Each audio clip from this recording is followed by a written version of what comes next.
Bismillahirrahmanirrahim. Assalamualaikum warahmatullahi wabarakatuh.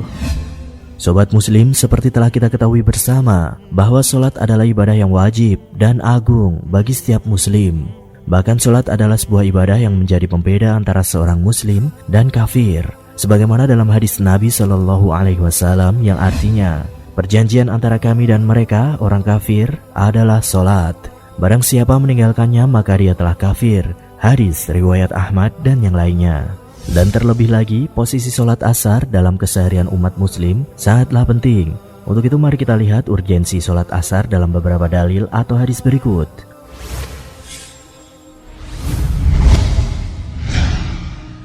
Allah Ta'ala berfirman yang artinya, peliharalah semua sholatmu dan peliharalah sholat wusta.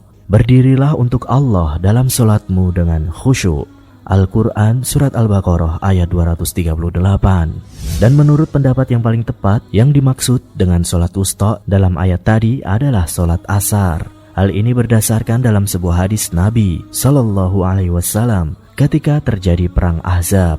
Beliau bersabda yang artinya, mereka, kaum kafir Quraisy, telah menyibukkan kita dari sholat wusta, yaitu sholat asar. Hadis riwayat Bukhari dan Muslim. Dalam hadis yang lain pula disebutkan ancaman yang keras bagi yang sengaja meninggalkan sholat asar. Rasulullah SAW bersabda yang artinya, barang siapa yang meninggalkan sholat asar maka terhapuslah amalannya. Hadis riwayat Bukhari dan yang lainnya. Rasulullah SAW pun juga bersabda yang artinya, orang yang terlewat tidak mengerjakan sholat asar seolah-olah dia telah kehilangan keluarga dan hartanya. Hadis riwayat Bukhari dan Muslim. Namun di balik pentingnya sholat asar, ternyata Rasulullah SAW bersama para sahabatnya juga pernah terlambat mendirikan sholat asar hingga matahari hampir terbenam. Loh, kok bisa ya sob? Lalu, apakah sebabnya? Untuk itu temukan jawabannya dalam video ini dengan menontonnya hingga tuntas.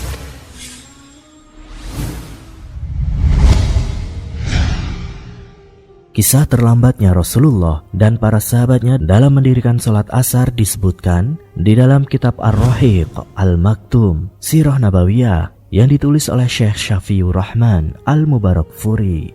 Dikisahkan saat itu tengah berkecamuk sebuah perang yang dikenal dengan nama Perang Khandaq. Arti kata Khandaq sendiri dalam bahasa Indonesia adalah parit, di mana dalam perang tersebut Rasulullah dan para sahabatnya tengah disibukkan dengan kegiatannya menghalau kepungan dan serangan dari aliansi suku-suku Arab Yahudi dan kafir Quraisy yang tergabung dalam pengkhianatan perjanjian dengan kaum muslimin. Aliansi itu berkhianat secara sepihak, membatalkan perjanjian dan menyerang kota Madinah. Di tengah serangan dan pengkhianatan tersebut, maka atas usulan sahabat Salman Al-Farisi radhiyallahu anhu, Rasulullah dan para pasukan muslimin membuat strategi untuk menggali parit mengelilingi kota Madinah guna menghalau serangan mereka, aliansi Yahudi dan kafir Quraisy. Kondisi saat itu sangatlah genting dan betapa sengitnya dalam peristiwa perlawanan kaum muslimin tersebut ketika perang tersebut berkecamuk. Maka disebutkan bahwa Rasulullah SAW dan para sahabatnya terlupa dari mendirikan sholat asar hingga hari mulai mendekati gelap. Disebutkan dalam Sahih Muslim dan Bukhari dari Jabir radhiyallahu anhu bahwa sahabat Umar bin Al-Khattab radhiyallahu anhu datang pada saat perang Khandaq, lalu dia sibuk mencaci maki orang-orang kafir Quraisy. Lantas ia berkata, "Ya Rasulullah, hampir saja aku lupa tidak mengerjakan sholat, padahal matahari nyaris tenggelam." Kemudian Rasulullah SAW bersabda, "Demi Allah, aku bahkan belum melakukannya." Lalu kemudian beliau mengambil air wudhu untuk menunaikan sholat asar dan diikuti oleh mereka para sahabatnya meskipun matahari telah terbenam. Kemudian setelah itu diikuti dengan sholat maghrib. Kejadian ini ternyata sangat disesali oleh Rasulullah SAW. Kemudian Rasulullah mendoakan kecelakaan bagi kaum musyrikin dan Yahudi. Beliau berdoa, semoga Allah memenuhi rumah dan kubur mereka dengan api, sebagaimana mereka telah membuat kami sibuk sehingga meninggalkan sholat wusta sampai terbenamnya matahari. Maka benar pula nasib tragis di dunia telah menimpa aliansi Arab Yahudi dan kafir Quraisy tersebut. Mereka menelan kekalahan perang, sedangkan nasib tragis lainnya telah menanti mereka di akhirat, yakni kobaran api neraka jahanam. Wallahu a'lam bissawab. Jika video kami bermanfaat untuk Anda, maka jangan lupa untuk selalu mendukung channel kami, Islam Story. Dan semoga apa yang kita usahakan menjadi penyebab kebaikan untuk seluruh umat muslim. Semoga bermanfaat. Wassalamualaikum warahmatullahi wabarakatuh. Assalamualaikum warahmatullahi wabarakatuh. Sobat surgawi yang semoga selalu dirahmati Allah Subhanahu wa ta'ala. Nabi kita Muhammad sallallahu alaihi wasallam tidak pernah merasa bersedih ataupun menangis apabila dunia meninggalkan beliau, karena Nabi sallallahu alaihi wasallam adalah manusia yang zuhud, yang lebih mencintai akhirat yang abadi daripada dunia yang sementara. Terdapat beberapa riwayat yang mengisahkan saat-saat Nabi sallallahu alaihi wasallam menangis dan berlinang air mata ketika orang-orang yang dicintai oleh beliau meninggalkannya untuk menghadap Ilahi.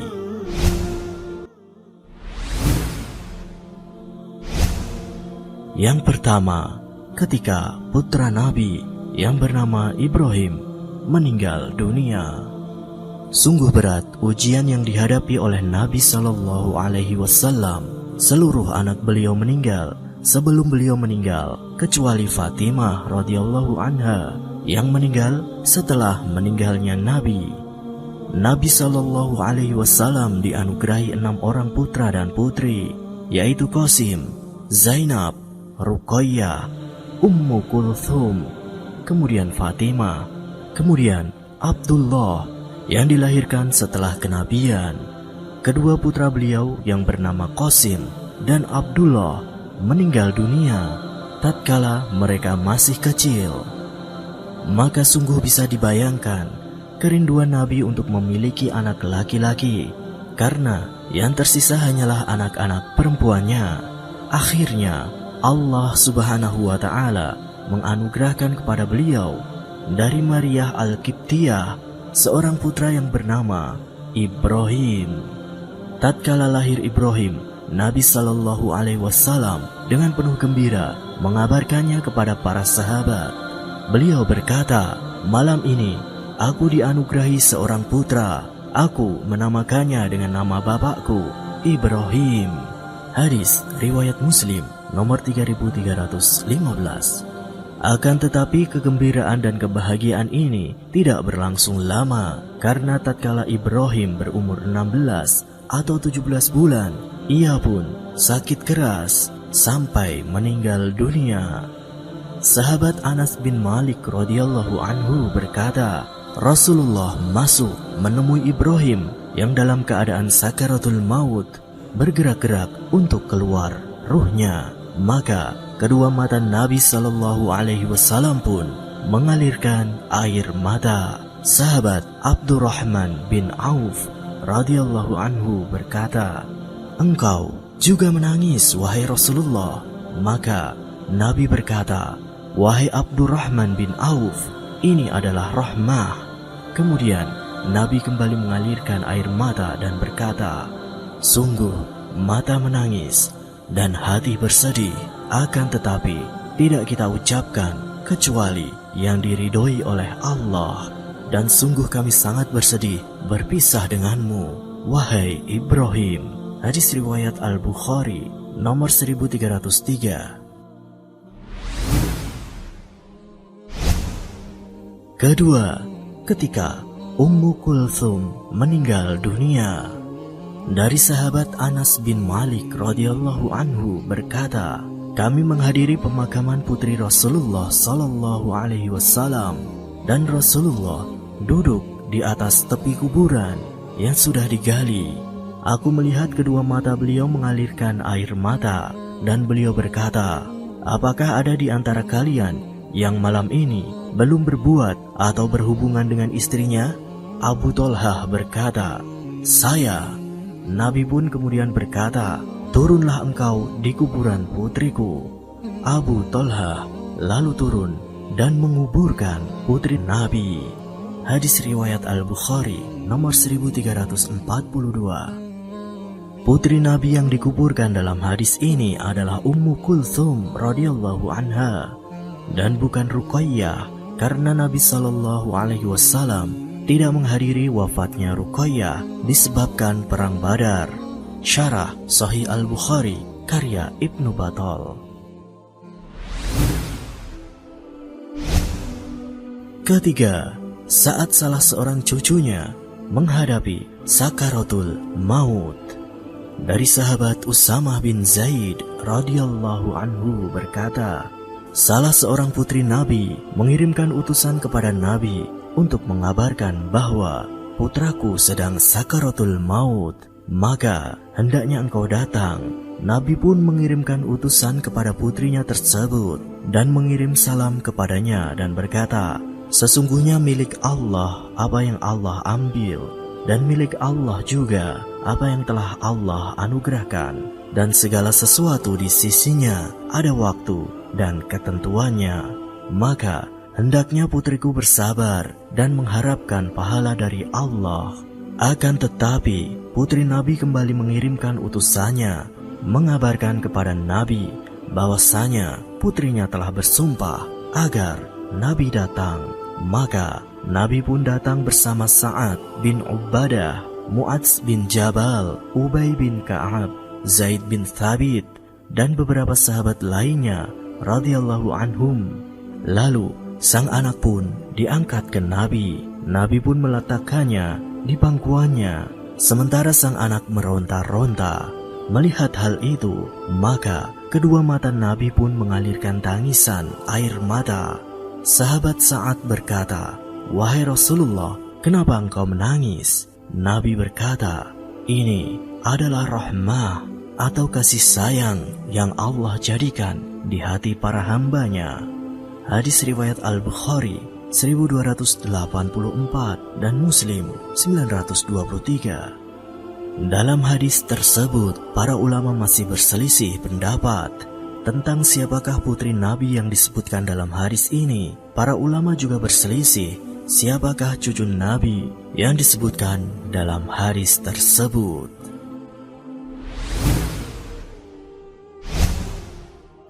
Wafatnya Hamzah bin Abdul Muttalib.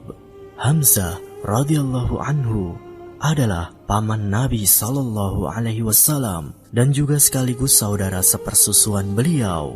Hamzah radhiyallahu anhu adalah Asadullah atau singa Allah, merupakan seseorang yang sangat hebat dalam pertempuran di medan jihad.